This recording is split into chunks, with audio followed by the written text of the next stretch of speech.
ఎక్కడ ఒక hidden camera లేదు, ఎక్కడ ఒక వీడియో బయటికి రాలేదు. సో సెన్సేషనలైజ్ చేయద్దు, ఎందుకంటే బ్లూ మీడియాకి అదే పని ఉంది. ఎక్కడో చిన్న ఇష్యూ జరిగితే అది ఎట్లా సెన్సేషనలైజ్ చేయాలి. ప్రధానంగా నేను విద్యాశాఖ మంత్రి అయ్యాను కనుక నా పైన ఎక్కువ ఫోకస్ ఉంది. I'm ready for that focus, I have no problem. కానీ వాస్తవాలు తెలుసుకుని మీరేంటి, నేనేమవుతుంది కాదని. కానీ అక్కడ ఒక హిడెన్ కెమెరా లేదు, ఒక వీడియో లేదు, కావాలని రచ్చ చేస్తాం, కరెక్ట్ కాదు. అది నంబర్ 1. నంబర్ 2, అక్కడ ఏం జరిగిందో మీకు తెలుసు. ఆ చేసినోడిని ఇమ్మీడియట్ గా అరెస్ట్ కూడా చేశాం.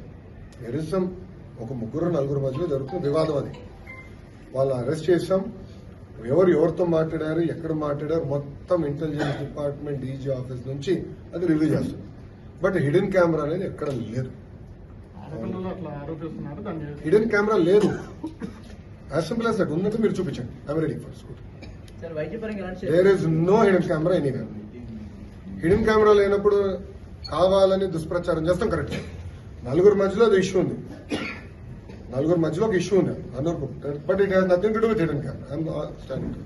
ఒక ఆడకూతురు అట్లా బహిరంగంగా వచ్చి అట్లా ఆరోపణ చేసింది. దీని ఏ విధంగా ఆడవాళ్ళు హిడెన్ కెమెరా అయితే ఉందా లేదా నేను సూట్ గా మిమ్మల్ని అడుగుతున్నా, మీడియా మిత్రులు అడుగుతున్నా. ఉన్నాయని చెప్తున్నారు. అవును సార్, దొరికినాయా? లోపలికి వెళ్ళట్లేదు కదా. పోలీసు వాళ్ళు వెళ్ళారు, కలెక్ట్ చేసుకున్నారు, ఎవిడెన్స్ ఉంది. పిల్లలు ఎక్కడ హిడెన్ కెమెరా చూపించలేకపోయారు, ఇట్స్ ఫ్యాక్ట్.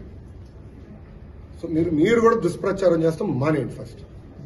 నో, మీరు వాస్తవాలు తెలియకుండా హిడెన్ కెమెరా ఉంది, ఇన్ని వేల వీడియోలు ఉన్నాయి అంటాం కరెక్ట్ కాదు. I want be very clear on the subject. ఎందుకంటే 4 మధ్యలో జరిగే ఇష్యూని మీరు తీసుకొచ్చి హిడెన్ కెమెరాలు ఉన్నాయంటే మటు కరెక్ట్ కాదు. అది నేను చెప్పాను స్ట్రైట్ అగైన్ అన్న. దాంట్లో హిడెన్ కెమెరా ఉందా? హిడెన్ కెమెరా ఉందా? కెమెరా చూపించు, కెమెరా చూపించు తమ్ముడు, కెమెరా చూపించు.